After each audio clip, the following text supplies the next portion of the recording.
이 시간 오전에 함께 보실 말씀은 시편 13편을 보겠습니다. 시편 13편 1절부터 6절 전체를 보도록 하겠습니다. 표제가 악장에게 다윗의 시로 되어 있습니다. 오 주여, 언제까지 주께서 나를 잊으려시나이까? 영원히 하시려나이까? 언제까지 주께서는 주의 얼굴을 내게서 숨기려 하시나이까? 언제까지 내가 내 혼과 의논해야 하며 날마다 내 마음에 슬픔을 지내야 하리까? 언제까지 내 원수가 나를 누르고 의기양양하겠나이까? 오 주 나의 하나님이여, 내게 유념하시고 말을 들어주소서. 나의 눈을 밝히셔서 나로 죽음의 잠을 자지 않게 하소서. 내 원수로 내가 그를 이겨노라 하지 않게 하시며 내가 흔들릴 때에 나를 괴롭히는 자들로 기뻐하지 않게 하소서. 그러나 내가 주의 자비를 신뢰하였사오니 내 마음이 주의 구원을 기뻐하리이다. 내가 주를 찬송하리니 이는 주께서 나를 후대하셨기 때문이다. 자, 말씀을 위해 다 같이 기도하겠습니다. 고마우신 아버지 하나님, 화창한 날씨 주시고 아름다운 예배 환경을 조성시켜주셔서 감사드립니다. 찬양으로 인해서 감사드립니다.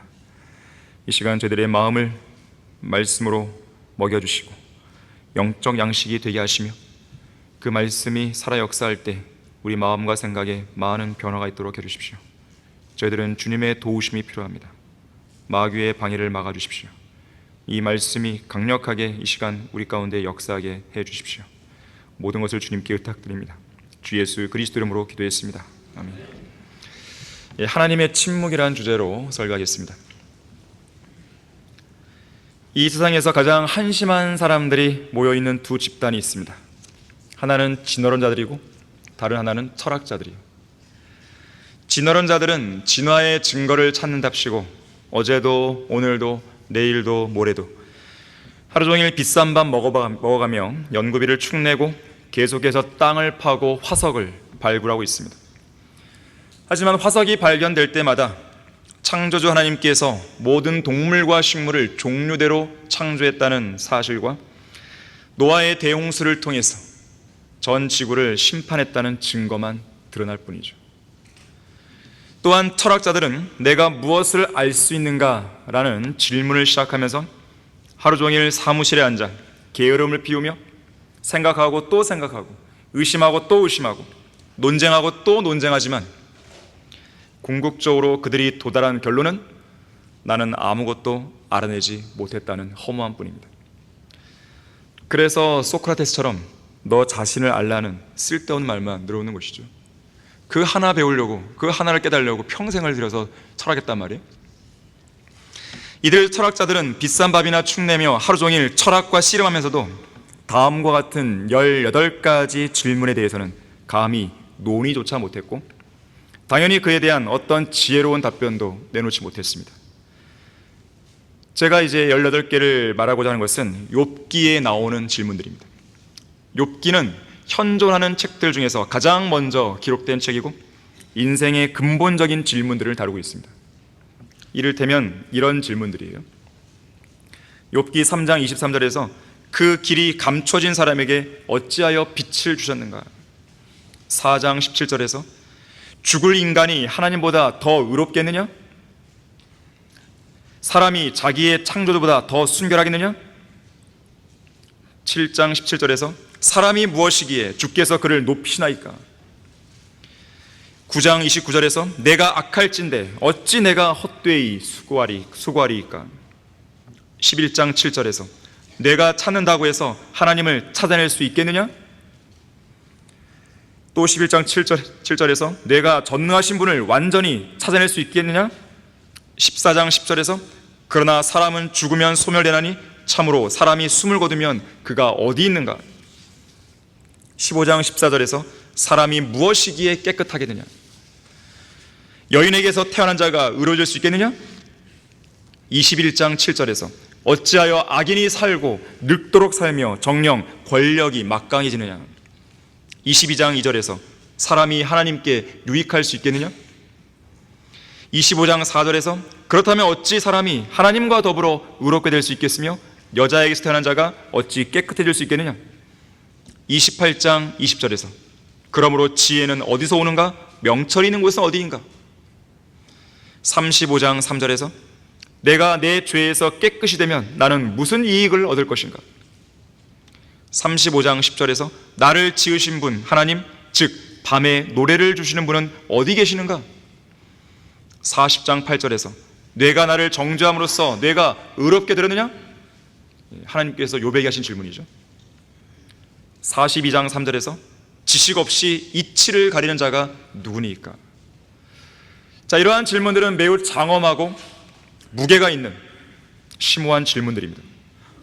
특히 이러한 질문들은 인생에서 가장 기본적이고 뿌리가 되는 질문 하나, 의인이 왜 고난을 받는가? 이 질문으로 귀결되는 질문들이에요. 인류가 갖는 근본적인 의문이 바로 그것입니다. 하나님의 침묵. 어째서 의로운 사람들이 고통을 당하는 거죠? 왜 의인이 부당한 대우를 받냐 이거예요. 만일 하나님이 살아계시다면, 특히 그분이 자비하신 하나님이라면 왜 하나님은 의인들의 고통에 대해 침묵하시냐는 것이죠. 전쟁과 기근, 가난과 질병, 태풍, 지진, 산불, 홍수, 죽음, 고난, 박해, 이러한 고통 속에서 몸부림치는 사람들은 저 하늘을 향해 입을 벌려 이렇게 항변합니다. 사랑의 하나님께서 살아계시다면 왜 우리의 부르짖음에 응답하지 않으시는 겁니까? 왜 이런 고통과 괴로운 일들이 일어나게 하시는 겁니까? 왜 하나님은 어떤 사람을 전쟁터에서 팔다리가 절단된 채 돌아와 남은 평생을 비참하게 살게 놔둡니까? 왜 하나님은 장애인이 태어나도록 하시는 겁니까? 왜 이런 일을 미리 방지하지 않았습니까? 왜 처음부터 죄가 세상으로 들어온 것을 막지 않았습니까? 하나님이 저 하늘 위에 정말로 살아계시다면 왜 모든 것을 완벽하게 만드셔서 아무 문제도 일어나지 않게 할 수 있었는데 왜 안 그런 겁니까? 왜 아무런 말씀이 없습니까? 왜 침묵하십니까? 왜? 도대체 왜? 이러한 문제만큼 많은 사람들을 무신론자로 만드는 문제도 없을 것입니다. 거듭나지 않은 죄인들은 절대로 이 문제를 풀지 못합니다. 왜 하나님께서는 그것들을 방지할 수도 있었는데 왜 일어나도록 내버려 두셨습니까? 이 심오한 문제는 그 어떠한 인생의 문제들보다도 인간의 마음을 사로잡는 문제예요. 당대의 의인이었으면서도 고난을 받아야만 했던 욥. 욥은 욥기 23장 3절과 4절에서 이렇게 고백합니다. 오, 내가 어찌해야 그분을 찾을 곳을 알까? 그리하여 그의 자리로 나아갈까? 내가 그분 앞에 나의 송사를 고하고 항변으로 내 입을 채우기 원하노라. 선지자 하박국도 하박국 1장 2절과 3절에서 부르짖습니다. 오 주여, 내가 얼마나 오래 부르짖어야 하며 주께서는 듣지 아니하시리이까? 내가 폭력으로 인하여 주께 부르짖으나 주께서는 구원하지 아니하시나이다. 어찌하여 주께서 내게 죄악을 보여주시며 고통을 보게 하시나이까? 약탈과 폭력이 내 앞에 있고 싸움과 논쟁이 일어나고 있나이다. 여러분도 아마 한 번쯤은, 최소한 한 번은 하나님을 향해서 그렇게 항변했던 적이 있었을 것이에요. 저도 기억나는데 초등학교 4학년 때였는데 너무 가정적으로 어렵고 막 힘들어갖고요, 그냥 바로 그 자리에서 방을 뛰쳐나가갖고 옥상에 올라가갖고 하나님을 향해서 막 울부짖었어요. 왜 이렇게 살게 놔두시냐고. 오늘 본문 1절과 2절에서요 다윗도 이렇게 말합니다. 부르짖어요. 오 주여, 언제까지 주께서 나를 잊으려 하시나이까?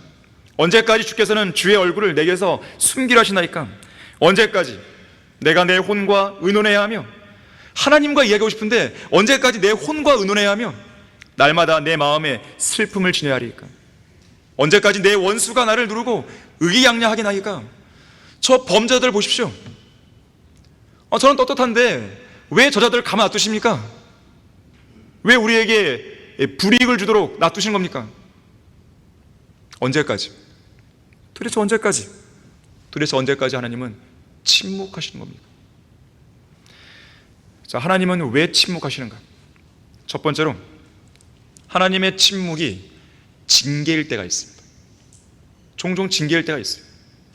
우리가 직면하는 고난이나 어려움들 대부분은 우리가 자행한 고의적인 죄 때문에 일어나고, 때로는 우리의 부주의, 소홀한 태도, 어리석은 생각 및 행동으로 인해 생겨납니다. 그런데도 사람들은 이것을 우연으로 치부하죠. 그러한 어려움을 허락하신 하나님께 불평, 불만을 터뜨리죠.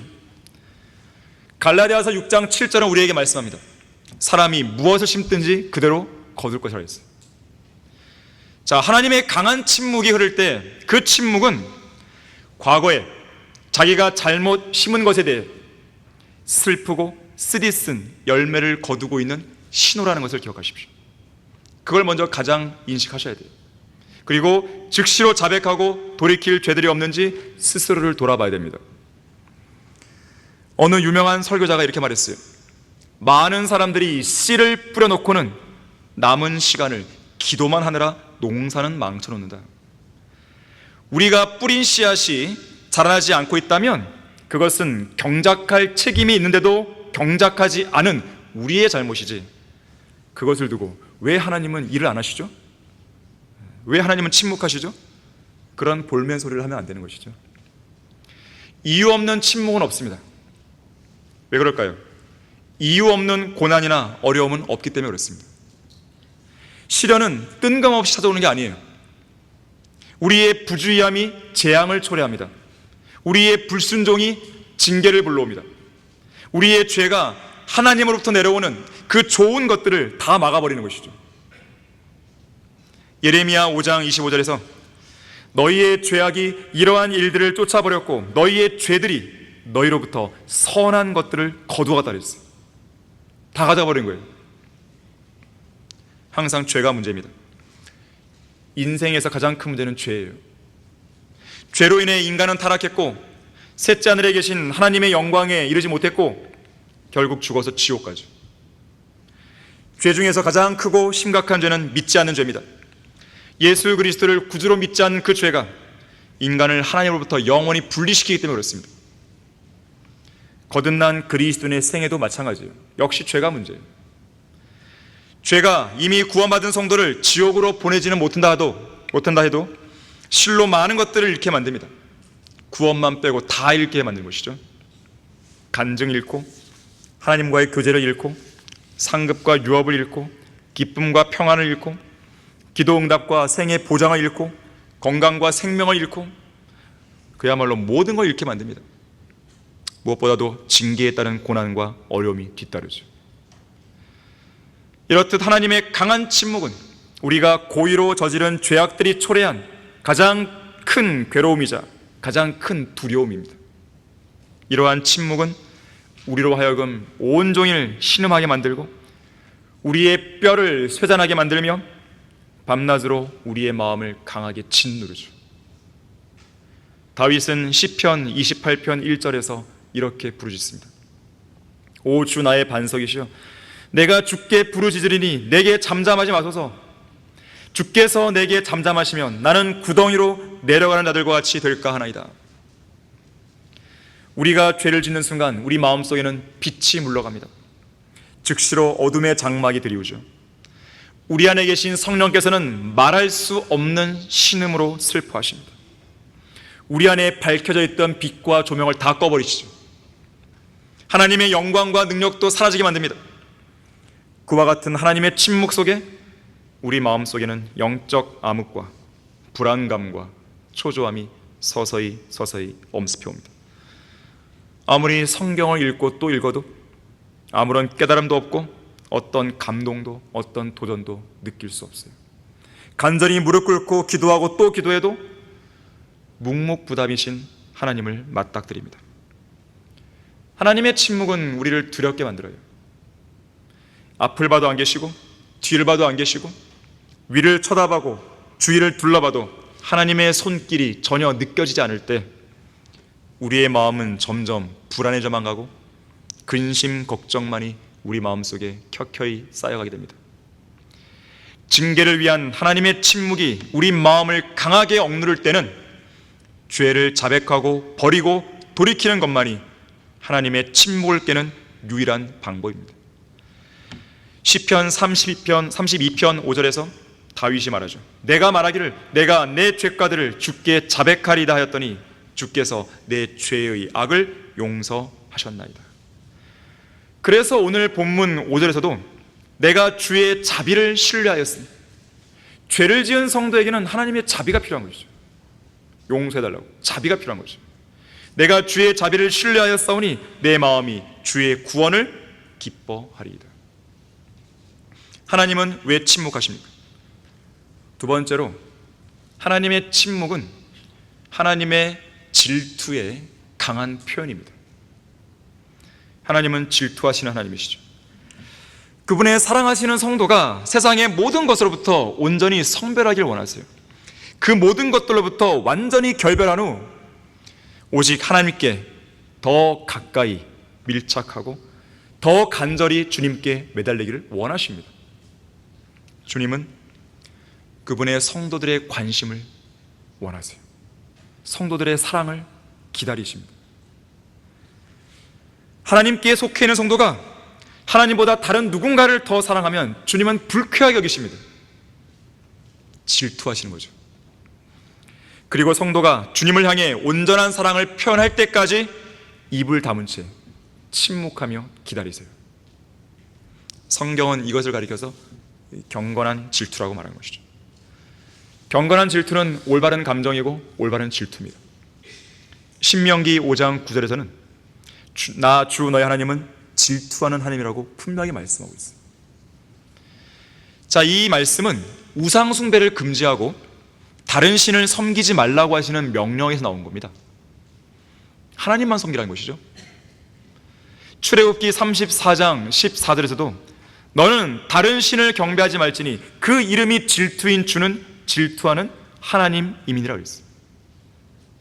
어떤 사람은 이러한 하나님을 두고 너무 이기적인 거 아닙니까? 이게 이기적인 것입니까? 사랑하는 두 남녀가 있는데 남자가 여자를 사랑해요. 그럼 남자는 뭘 기다리겠어요? 여자의 사랑을 기다리는 거 아니겠어요? 당연한 그것이죠. 이걸 가지고 이기적으로 말해요? 남편이 아내의 사랑을 기다리고 아내가 남편의 사랑을 기다리는 것이 이기적인 것이에요? 그게 이기적인 게 아니죠. 당연한 것이죠. 마찬가지입니다. 질투하는 하나님께서 우리가 다른 어떤 것, 하나님보다 더 사랑하는 것이 있다고 했을 때 질투하는 건 당연한 것이죠. 너는 다른 신을 경배하지 말지니 그 이름이 질투인 주는 질투하는 하나님입니다. 하나님의 성품을 여러분들이 정확하게 알고 계셔야 됩니다. 이처럼 하나님께서는 하나님이 아닌 다른 대상을 경배하고 섬길 때 엄청난 질투를 느끼시죠. 그리고 그 엄청난 질투는 때때로 하나님의 강한 침묵으로 표현됩니다. 사실 이러한 질투는 우리를 위한 것이에요. 왜냐하면 그러한 질투가 우리로 하여금 하나님의 심판과 진노를 피할 수 있는 길을 마련해 주기 때문에 그렇습니다. 솔로몬의 노래 8장 6절에서는 질투하시는 하나님의 모습을 이렇게 묘사합니다. 내 마음의 인장처럼, 내 팔 위에 인장처럼 나를 새기라. 여러분은 새기셨습니까? 사랑은 죽음처럼 강하고, 그래서 주님은 우리를 위해 죽으신 거예요. 우리를 위해 죽으신 거예요. 우리가 아직 죄인이었을 때 그리스도께서 우리를 위하여 죽으심으로써 하나님께서는 우리를 향한 그의 사랑을 나타내셨다고 했어요. 죽음으로써. 사랑은 죽음처럼 강한 거죠. 질투는 음부처럼 잔인하니 그곳의 숯은 불타는 숯 곧 심히 맹렬한 불길을 가진 것이라 그랬어요. 그래서 주님은 지옥까지 갔다 오신 거예요. 그분의 질투입니다. 그분의 사랑이에요. 하나님은 사랑하실 때 질투하듯 사랑하십니다. 하나님은 그분의 백성과 성도들이 주님이 아닌 다른 신을 섬기는 데서 오는 질투를 느끼시는 거예요. 그걸 용납한다면 그건 진정한 사랑이 아니죠. 그분은 진정한 하나님이 아니시죠. 럭마 목사님은 하나님의 질투에 대해 이렇게 설명합니다. 하나님께서는 완전한 사랑을 소유하셨기에 그분의 질투 역시 완전하다. 하나님께서는 오직 그분만이 우리를 소유하기 원하신다. 자기 아내를 사랑하는 남편이라면 당연히 다른 남자가 자기 아내와 어울려 다니는 것을 좋아하지 않을 것이다. 아내는 남편만 소유해야 되는 것이죠. 그렇잖아요. 남편은 아내만 소유해야 되는 것이죠. 그게 사랑이죠. 그 반대의 경우도 마찬가지다. 우리는 주님께서 값을 치르고 산 주님의 소유임을 명심해야 된다. 주님은 우리가 어떤 다른 신이나 인간 또는 그 무엇을 가지고 주님보다 우선시하거나 주님의 자리를 대신하게 만드는 것을 결코 원하지 않으신다. 하나님께서는 그분의 성도들이 마땅히 그분을 사랑해야 할 때 동시에 멸망하고 썩어가는 세상에 있는 것들을 미워하기 원하십니다. 하나님을 사랑한다면 하나님께 반대되는 어떤 것을 미워하기를 원하시는 거예요. 하나님만 사랑하는 것, 이것만 원하시는 게 아니라 미워하는 것도 원하시는 거죠. 그래서 어떤 대상을 사랑한다고 할 때는 다른 대상은 미워하는 것이에요. 그것이 절대적인 미움이든 상대적인 미움이든 마찬가지예요. 미워하는 것이 없이 제대로 사랑할 수 없습니다. 내가 거룩하신 하나님을 사랑한다면 불결하고 더럽고 가증하고 추한 죄들을 미워하고 증오해야 됩니다. 죄를 쉽게 생각하지 마세요. 그 죄 때문에 누가 죽으신 거예요? 예수님이 죽으셨단 말이에요. 아예 그쪽으로는 쳐다보지 말라는 것이죠. 그쪽 방향으로는 단 한 발짝도 내리지 말라는 거예요. 시편 97편 10절에서 주를 사랑하는 너희들아 악을 미워하라. 주를 사랑하는 너희들아 주님을 사랑하라 이렇게 안 하고 악을 미워하라 했어요. 그가 그의 성도들의 혼들을 보호하시며 그가 그들을 악인의 손에서 구해내시니라. 악을 미워하지 않고서는 주님을 사랑한다고 말할 수 없습니다. 죄를 미워하지 않고서는, 거짓교리를 증오하지 않고서는, 나쁜 습관들을 미워하지 않고서는 주님을 사랑한다고 말할 수 없어요. 도덕적이든 교리적이든 온전히 성별하지 않고서는 주님을 사랑한다고 말할 수 없습니다. 그래서 세상 교회들은 다 가짜라는 거예요. 그들이 그냥 무조건 우리가 매도하는 게 아니란 말입니다. 그들이 정말로 하나님을 사랑한다면 바른 성경을 찾아야죠. 정말로 그들이 하나님을 사랑한다면 거짓교리를 버려야죠. 왜 붙들고 있냐 이거예요. 그들이 정말로 하나님을 사랑한다면 세상으로 성별해야죠. 왜 자꾸 세상 사람들의 호감을 살려고 하냐 이거예요. 세상을 미워하지 않고서는 주님을 사랑한다고 말할 수 없어요. 성경 어디에도 세상을 사랑하는 명령 없어요. 지금 이 시간 하늘에 계신 거룩하신 아버지 하나님께서 지켜보시고 그분의 보좌 오른편에 앉아 계신 아들 하나님은 도살당한 어린 양처럼 서 계시고 성도들의 몸을 거룩한 성전으로 삼아 그 안에 내주하시는 성령께서는 우리의 양심에다가 내가 거룩하니 너희도 거룩하라고 호소하시는 이 상황에서 삼위일체 하나님께 들켜서 달갑지 않고 너무 부끄럽게 느껴질 그 어떤 말과 행동을 여러분들이 굳이 해야겠습니까? 굳이 하나님이 싫어하는 말을 해야겠습니까? 굳이 하나님께서 싫어하시는 행동들을 해야 되겠습니까? 그것도 하나님께서 보시는 앞에서. 그런 것들을 주님께서 과연 보셔야겠습니까? 자신의 모습이 발견되길 원치 않은 그런 장소를 굳이 가야 되겠습니까? 하나님께서는 그분의 강한 질투를 그분의 강한 침묵으로 표현한다는 것을 모르시겠습니까? 그 정도로 하나님의 사랑에 대해 무뎌진 것입니까?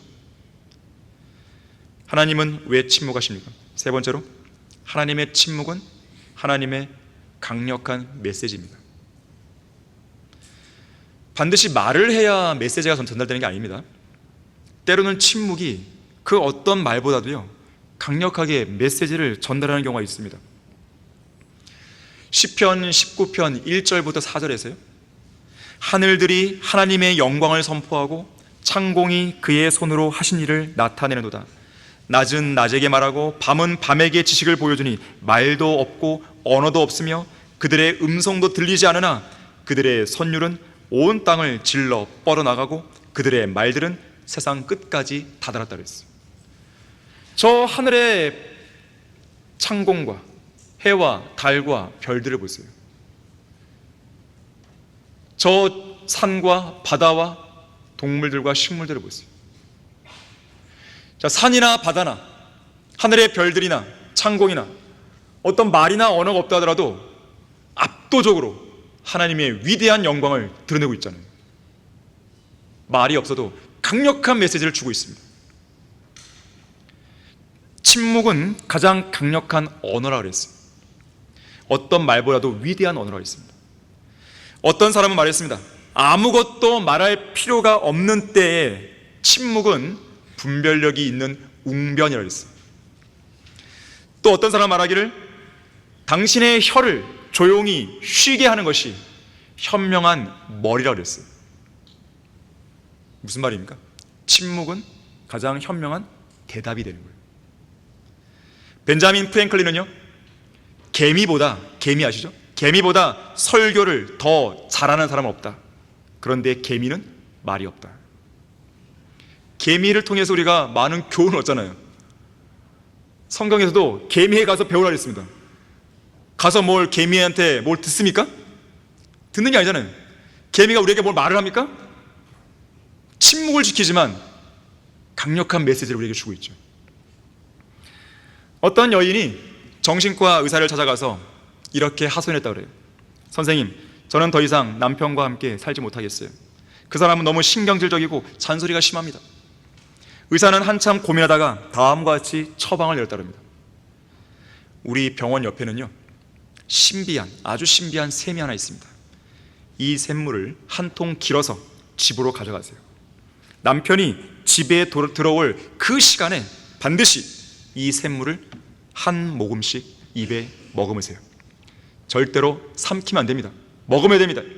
이 처방대로만 하면 금방 효과가 나타날 겁니다. 이 여인은 처방대로 샘물을 길어갖고 남편이 도착할 무렵에 재빨리 그 물을 입에 머금었습니다.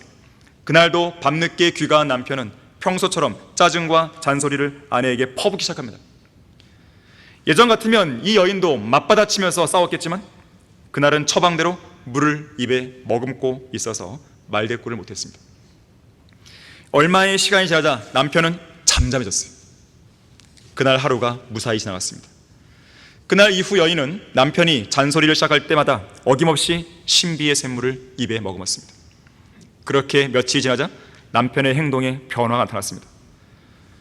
우선은 신경질을 내고 짜증을 내는 일이 현격하게 줄었고 아내를 함부로 대하던 행동도 몰라보게 변했습니다. 이 신비한 효과에 깜짝 놀란 여인은 의사를 찾아가서 감사 인사를 전했습니다. 선생님, 너무 감사합니다. 신비한 샘물이 너무나 좋더군요. 우리 남편이 달라졌어요. 그러자 의사가 말하기를 남편이 변한 것은 물 때문이 아니라 당신의 침묵 덕분이었습니다. 그랬어요. 때때로 침묵은요, 상대방을 변화시키는 힘이 있습니다. 그래서 어떤 책에 보니까 침묵보다 더 아름다운 말이 아니거든 아예 말을 하지 말라고 그랬어요. 하나님의 침묵은 여러분을 향한 무관심의 표시가 아닙니다. 그것은 오히려 하나님의 커다란 관심의 표시이자 무언의 사랑의 극치입니다. 하나님의 침묵은 하나님께서 우리를 위해 아무 말씀도 안 하시고 또 아무 일도 안 하신다는 표시가 아니라 오히려 우리를 위해 더 강하게 무언가를 말씀하시고 우리를 위해서 더 적극적으로 무언가를 하고 계시다는 증거예요. 가장 대표적인 사례가 에스더입니다. 에스더라는 책에는 하나님의 이름이 안 나와요. 주의 이름도 안 나옵니다. 또한 주님께서 기도에 응답했다는 식의 그런 내용들이 전혀 없어요. 오히려 하나님의 침묵만이 강하게 흐르고 있죠. 하지만 그분의 백성인 이스라엘을 은밀히 돌보시고 보살피시는 하나님의 놀라운 섭리적인 손길이 전율을 느끼게 할 정도로 나타나고 있죠. 그분의 뜻을 이루시기 위해 인류의 모든 역사뿐 아니라 한 개인을 둘러싸고 벌어지는 주변 환경까지도 주관한다는 그 사실이 에스더를 통해 분명하게 제시가 됩니다. 하나님은 강한 그분의 침묵 뒤에서 부지런히 일을 하고 계시는 거예요. 우리를 위해서 하고 계시는 거죠. 때때로 하나님께서는 우리의 끈기 있는 기도를 바라시기 때문에 때로는 침묵을 통해 보여주시죠. 더 기도하라고. 때로는 우리가 더 간절히, 더 겸손하게, 더 많은 시간을 들여 기도하기를 원하시기 때문에 때로는 침묵을 통해서 그렇게 표현하시죠. 때로는 우리가 어떤 고난을 인내로 묵묵히 견디라는 그 뜻으로 침묵하기도 하십니다. 침묵 속에 위로의 메시지를 주기도 하시고 침묵 속에 힘과 용기를 더해주기도 하시는 거예요. 침묵 속에서 피어나는 평안과 기쁨과 확신도 있는 것입니다. 하나님의 침묵은 우리를 포기했다는 뜻이 아니에요. 어떤 사람은 이렇게 말했어요. 하나님의 침묵은 하나님의 눈물이다. 하나님의 침묵은 하나님의 사랑이요 하나님의 기다림이다. 하나님의 침묵은 하나님의 언어이다. 말이 없는 언어인 것이다. 하나님의 침묵 속에 담긴 언어는 무게가 있고 깊이가 있다. 하나님의 침묵 속에서 나온 언어는 생명이 있고 사람들의 혼을 살리고 새로운 역사를 창조한다. 침묵하는 자연 속에서 우리는 하나님의 손길을 경험한다. 침묵은 고요함이고 생명을 가진 모든 것은 고요함 속에서 자라난다. 고요함 속에서 꽃이 피고 고요함 속에서 꽃이 진다. 고요함 속에서 태양이 뜨고 고요함 속에서 태양이 지고 있다. 하나님께서 창조하신 모든 만물은 소리 없이 움직인다. 식물은 소리 없이 자란다. 곡식은 소리 없이 연근다. 침묵은 기다림이요 기다림은 최상의 지혜이다. 사과의 깊은 맛은 기다림을 통해 더해간다. 기다림은 맛을 더하게 하시는 하나님의 은총의 선물인 것이다. 하나님은 왜 침묵하십니까? 하나님의 침묵은 네 번째로 우리의 진실한 믿음을 확인할 수 있는 시금석이, 우리의 믿음이 진정한 믿음인지를 볼 수 있는 시금석입니다. 우리의 고난과 어려움 속에서 흐르는 하나님의 강한 침묵은 우리의 믿음이 어떤 믿음이었는지를 측정해줘요. 하나님께서 침묵하실 때, 자꾸만 하나님께서 숨어 계신다고 느껴질 때 우리의 믿음의 진정성이 비로소 나타나는 것이에요. 확인되는 것이죠. 만약 우리가 일생 동안 고통을 당했고 또 그런 가운데 고통스러운 삶이 우리에게는 불필요했고 무의미한 일이라고 생각했을지라도 우리가 그리스도의 심판석에 서는 날 우리의 모든 생각은 완전히 바뀔 것입니다. 그것이 그냥 우연한 침묵이 아니었구나. 그것이 나에게 도움이 전혀 안 되는 그런 침묵이 아니었구나 라는 것을 우리는 그리스도 심판에서 깨닫는 거예요. 그때가 되면 고난과 어려움을 유시한 그 모든 것에 대한 원인, 목적 다 드러나고 다 알려질 것입니다. 예수님은 요한복음 13장 7절에서 말씀하셨어요. 내가 하고 있는 일을 내가 지금은 몰라도 이후에는 알게 되리라. 문제는 우리에게 참을성이 없다는 데 있습니다. 인간들은 너무나 참을성이 없어요. 너무나 급하죠. 아브라함은 75세에 씨에 관한 약속을 받고 100세에 약속의 씨인 이삭을 낳기까지 25년 동안 그 부분에 관한 하나님의 침묵을 통과해야 됐습니다. 모세는 40년 동안 미디안 광야 생활을 해서 하나님의 침묵을 견뎌내야 됐습니다. 요셉은 이집트의 총리가 되기까지 13년간의 하나님의 침묵을 견뎌내야 됐습니다. 성경에 나오는 인물들 대부분은 하나님의 침묵을 경험했고 그 침묵의 기간을 통해 그들의 믿음은 더욱더 연단되고 단단해졌습니다. 하나님의 침묵 속에 주어지는 시련은 결국 우리의 연단을 위한 것입니다. 그 누구보다도 하나님의 강한 침묵을 절실하게 경험했던 욥은 이렇게 고백하죠. 그는 내가 택한 길을 알고 계시니 그가 나를 연단하시면 내가 금같이 나오리라. 하나님의 마음에 맞는 왕 다윗은 인생의 고난에 직면했을 때 이렇게 고백했습니다. 오 주여 나를 시험하시고 살피시어 내 속과 내 마음을 연단하소서. 여러분 이러한 기도를 드릴 수 있겠습니까? 고난과 시련 속에서 왜 하나님은 저에게 이런 고난을 주었습니까? 저는 이걸 받을 만한 지금 역량도 안 되고 제가 받을 만한 어떤 일을 한 것도 아닌데 왜 주십니까? 이런 항변 말고 주님 제 마음을 시험하소서. 제 마음을, 제 속을 연단해 주십시오.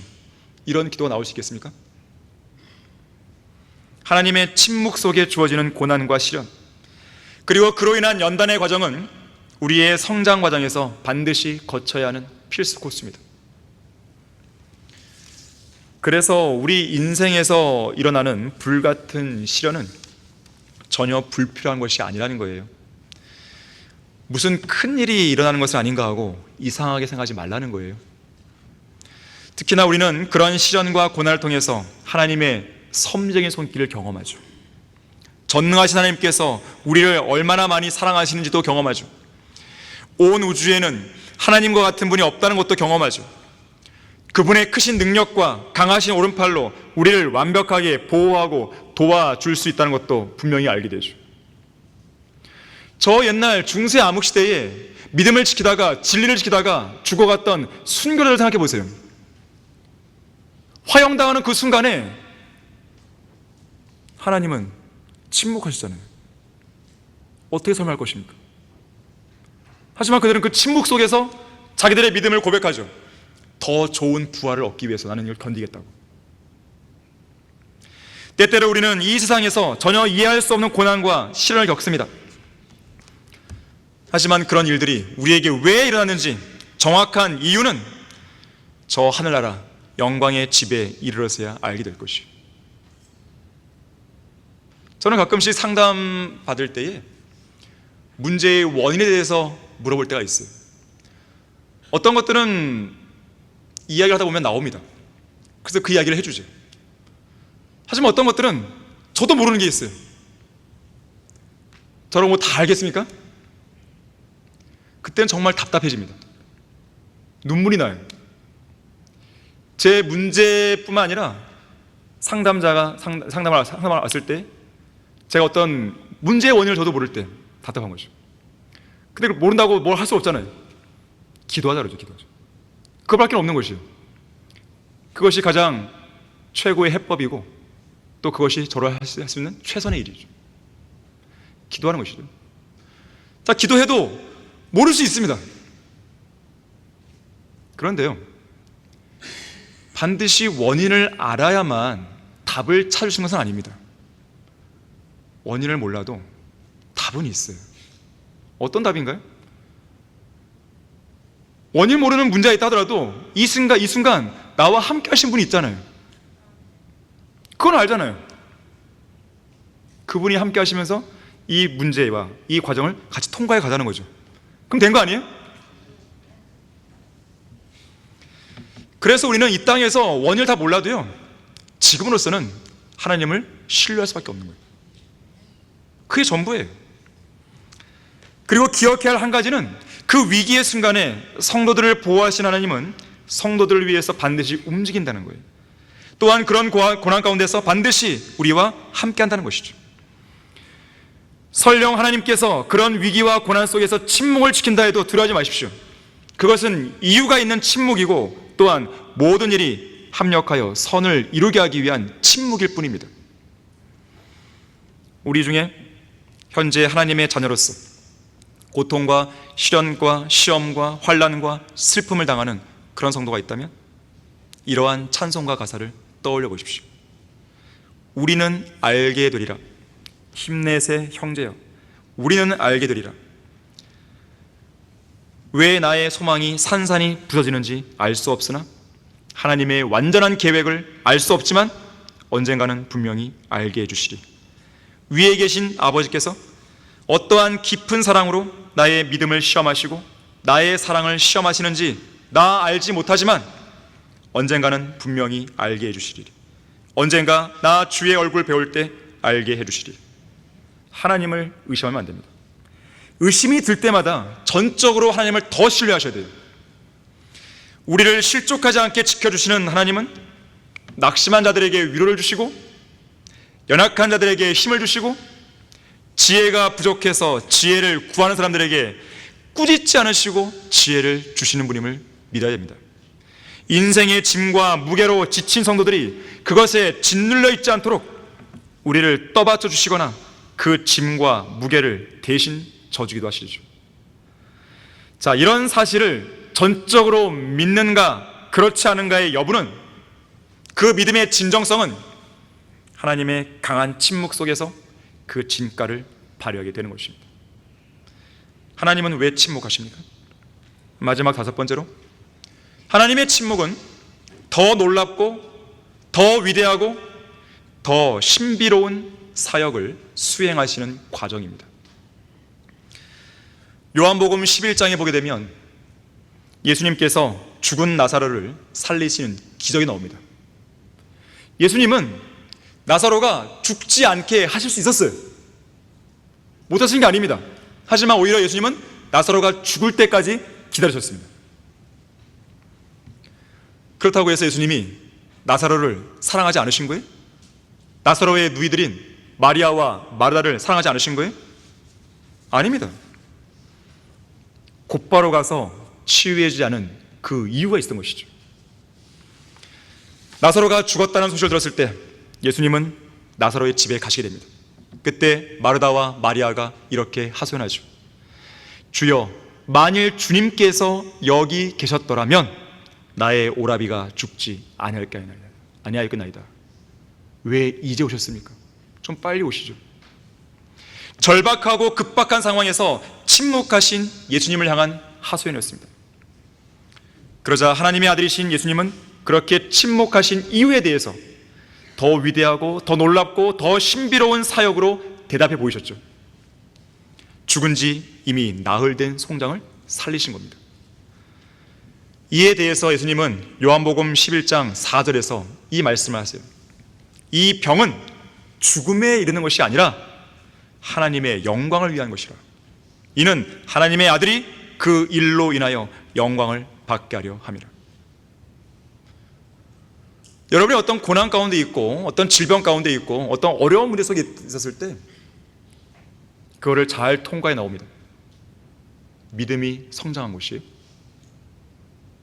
그것만으로도 고난은 충분한 이유가 있는 거예요. 이 북유럽 사람들에게요, 이런 이야기가 회자가 됩니다. 어느 시골 교회에 사람 크기만한 예수님의 동상이 서 있었습니다. 이 동상 앞에서 기도를 하면 기도가 잘 응답된다는 소문이 돌았어요. 그래서 많은 사람들이 와서 기도를 했다고 합니다. 이 모습을 지켜보던 이 교회 문지기가 예수님이 서 있는 그 자리에 한 번이라도 서 있어 보는 게 소원이었습니다. 그래서 하나님께 기도했다고 그래요. 여러 날 기도했습니다. 그러다 어느 날 하나님의 음성이 들려옵니다. 그래? 너가 하도 소원을 말하니 내가 딱 하루만 너와 자리를 바꿔주겠다. 하지만 너는 나와 한 가지 약속을 해야 된다. 너는 누가 내 앞에 와서 어떤 행동이나 어떤 기도를 하든지 간에 아무 말도 하면 안 된다. 다시 말하자면 절대로 말을 하지 말고 침묵만 지켜라. 문지기는 침묵을 지키겠다고 굳게 약속했고 잠시 자리를 바꾸게 됩니다. 문지기는 예수님의 동상이 되었고 예수님은 문지기가 되었습니다. 그러던 중에 도박에 중독된 부자 한 사람이 찾아옵니다. 내가 지금 도박을 하러 가는 중인데 돈을 잃지 않고 많이 딸 수 있게 해주십시오 라고 소원을 빌었어요. 그런데 이 부자가 기도하고 자리를 뜨면서 깜빡하고 돈다발이 들어있는 가방을 놓고 나갔습니다. 문지기는 가방을 놓고 갔다는 걸 알려주고 싶었지만 예수님의 약속 때문에 침묵을 지켰습니다. 그리고 잠시 후에 가난한 농부가 와서 자기 아내가 중병으로 죽어가고 있는데 치료비가 없으니 어떻게든 도와달라고 기도했습니다. 농부가 기도를 마치고 눈을 뜨고 일어나려고 하는데 부자가 놓고 간 돈가방이 보였습니다. 하나님의 기도의 응답이라고 여기고 하나님께 감사를 드리고 들고 나갔어요. 돈가방은 따로 주인이 있다고 이 문지기가 말해주고 싶었지만 예수님과의 약속 때문에 침묵했습니다. 또 잠시 후에 배를 타고 먼 바다로 나가려는 청년이 왔습니다. 자신의 안전을 위해 기도했습니다. 그런데 바로 그때 기도하는 중에 예배당 문이 열리더니 돈가방을 놓고 갔던 부자가 화난 표정으로 들어오더니 돈가방을 찾았습니다. 하지만 가방이 없는 것을 보고 이 청년을 의심했어요. 청년의 멱살을 잡고 돈가방을 내놓으라면서 청년을 경찰서로 끌고 가겠다 했습니다. 청년은 지금 가지 않으면 나는 배를 탈 수 없다고 하면서 경찰서로 가는 걸 거부했습니다. 그렇게 실랑이를 벌이는 것을 본 문지기는 도저히 참을 수 없어서 모든 자초지정을 상세하게 알려줬다고 그래요. 그로 인해 청년은 배를 타게 되었고 부자는 돈가방을 되찾습니다. 하지만 예수님께서 그 문지기를 향해 크게 화를 냅니다. 너는 나하고 했던 약속을 지키지 않았다. 그러자 문지기는 약속을 지키지 못한 건 죄송한데요, 그래도 예수님께서 화를 내실 만한 잘못은 안 한 것 같습니다. 저는 잘못된 상황을 바로잡았고 그들의 싸움을 멈추게 했고 화평을 이루었습니다. 그때 예수님은 이렇게 말씀하십니다. 너는 나와의 약속을 지키지 않은 것만으로도 크게 잘못한 것이다.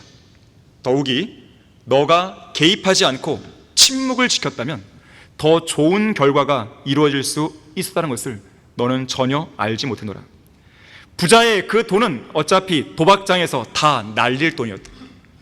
그리고 그 돈이 농부에게 갔다면 농부는 자기 아내를 살릴 수 있었다. 하지만 결국 그 아내는 치료를 받지 못해 죽었노라. 더욱이 그 청년은 결국 배를 타는 바람에 풍랑을 만나 바다에서 침몰해 죽게 되었노라. 너는 내가 때때로 왜 침묵으로 일을 하는지 이제야 알겠느냐? 요한복음 9장 3절에서 예수님은 날 때부터 소경된 사람에 관해 이 사람이나 그의 부모가 죄를 지은 것이 아니요 오직 그 사람 안에서 하나님의 일들을 나타내고자 함이라고 말씀하신 적이 있습니다. 이것이 바로 그 사람이 소경으로 태어나도록 하나님께서 침묵하신 이유예요. 이 소경처럼 우리도 괴로움을 당할 수 있습니다. 하지만 그것은 우리의 죄 때문이 아니라 다른 사람에게 복이 되기 위한 고통일 수도 있어요. 우리의 죄 때문이 아니라 우리처럼 슬픔과 어려움을 당한 사람들에게 위로가 되기 위해서 고통을 당할 수도 있는 것입니다. 다시 말하자면 고통과 슬픔을 겪은 사람만이 다른 사람을 위로할 수 있는 자격이 있다는 것이죠. 아이러니하게도 하나님의 침묵 속에 지속되는 그 고난은 오히려 우리의 위로를 넘치게 합니다. 고린도후서 1장 5절과 6절에서는 이렇게 말씀하죠. 이는 그리스도의 고난이 우리에게 넘친 것 같이 우리의 위로도 그리스도로 말미암아 넘치기 때문이라. 우리가 고난을 당하여도 너희의 위로와 구원을 위함이니 그것들은 또한 우리가 겪는 동일한 고난을 잘 견딜 수 있게 해주며 우리가 위로를 받는 것도 너희의 위로와 구원을 위한 것이라. 고난은 진정한 위로가 무엇인지 알게 해줍니다. 고난이 없이는 위로도 없죠. 고난을 당해봤어야 위로의 의미를 알죠. 위로가 없는 고난 있을 수 없습니다. 마찬가지로 고난이 우리에게 넘치면 넘칠수록 위로 또한 넘치는 법이죠. 심지어 하나님은 뭐라 그러세요? 고난은 잠깐뿐이어도 위로는 영원한 것이라고 했어요. 다시 말하자면 하나님의 침묵은 모든 일이 합력하여 선을 이루는 과정임을 잊어서는 안 됩니다. 결론적으로 레위인 아삽은 시편 83편 1절에서 오 하나님이여 침묵하지 마소서, 가만히 계시지 마소서, 오 하나님이여 조용히 계시지 마소서라고 부르짖습니다. 로버트 앤더슨 경이 쓴 책이 있죠. 하나님의 침묵이란 책. 이 책의 핵심 내용은 이렇습니다. 오늘날 하나님의 침묵은 최대의 불가사의다. 어떤 사람들은 우리 주변에서 일어나고 있는 끔찍하고 비극적인 현실들을 자기들과 무관한 일이거나 전혀 중요하지 않은 일이라고 생각한다. 그러나 진지하게 생각하는 사람이라면 이런 현실을 가만히 바라보고만 있을 수 없고 또한 고통으로 울부짖는 소리에 귀를 기울이지 않을 수 없다. 때로는 도저히 이해할 수 없는 그런 사태에 대해서 분개하기도 한다. 태양과 달과 별들의 빛이신 하나님께서는 어쩌면 그렇게도 냉담하시고 몰인정하실 수 있단 말인가? 그러나 하나님의 침묵은 그분의 무한하신 사랑과 자비를 나타내는 징표이고 그 자체가 성경을 통해 우리에게 계시하시는 진리의 신비가 아닐 수 없다. 그 침묵은 우리를 연단시키고 우리에게 더 좋은 소망을 얻게 한다. 하나님의 침묵 속에서 우리는 결코 하나님의 사랑을 의심하면 안 됩니다. 왜냐하면 우리를 그리스도의 사랑에서 떼어낼 수 있는 것은 아무것도 없기 때문에 그래요. 여러분이 예수 그리스도를 진지하게 믿고 영접한 그리스도인이라면 이 부분에 관한 한 추호의 의심을 가져서는 안 돼요. 우리를 향한 그리스도의 사랑은 그 무엇으로도 꺾을 수 없습니다. 저지할 수 없어요. 굴복시킬 수 없어요. 구원받은 우리들은 예수 그리스도를 통해 하나님의 사랑을 받는 사람들이고 죄의 굴레에서 풀려난 자들이며 그 사랑을 통해 새로운 힘을 얻게 됩니다. 아무것도 우리를 그분의 사랑에서 끊어내지 못하는 거예요. 1945년 독일의 어느 유대인 수용소 지하실 벽에 이제 막 죽음을 앞두고 있던 한 유대인이 다음과 같은 글귀를 남겼습니다. 나는 태양이 비치지 않을 때도 태양이 있는 것을 믿습니다. 나는 사랑이 느껴지지 않을 때도 사랑이 있는 것을 믿습니다. 나는 하나님께서 침묵하실 때도 하나님께서 살아계심을 믿습니다.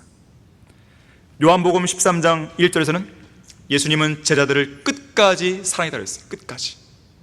주님의 손과 발에 난 못자국과 그분의 옆구리에 난 창자국은 우리를 위한 영원한 사랑의 증표인 것이죠.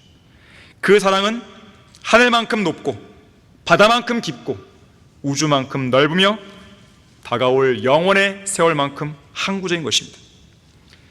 하나님의 강한 침묵 속에서도 풍성하게 피어나는 하나님의 깊고도 깊은 영원한 사랑에 여러분 자신을 온전히 맡기시길 바라겠습니다. 기도하겠습니다. 아버지 하나님, 그 측량할 수 없는 풍성한 사랑과 은혜와 자비를 저희들에게 베풀어 주셔서 감사드립니다. 우리는 때때로 우리의 마음이 너무나 좁아져서 하나님에 대한 사랑을 잘 표현하지 못할 때가 많고, 때때로 고난과 어려움 속에서 하나님의 그 크신 사랑을 의심하고 문제를 제기하고 불평, 불만을 터뜨릴 때가 많습니다. 우리는 그런 자들입니다. 참으로 형편없고 쓸모없고 무가치한 자들인 것입니다. 우리는 너무나도 많은 시간들을 하나님의 사랑에 배반하며 살았습니다. 저희들은 이 마음을 돌이키길 원합니다. 주님 안에서 주님의 그 풍성한 사랑을 다시 한번 확인하고 느끼고 경험하고 그리고 그에 반응하는 우리의 마음의 상태가 되기를 원합니다. 이 시간 주님께서 우리들 안에 강력하게 역사해 주셔서 우리가 주님 앞에 헌신하러 나올 때 만나주시고 그리고 기도에 응답해 주십시오. 우리가 갖고 있는 그 모든 문제들을 주님 안에서 해결할 수 있도록 도와주십시오. 주 예수 그리스도 이름으로 기도했습니다.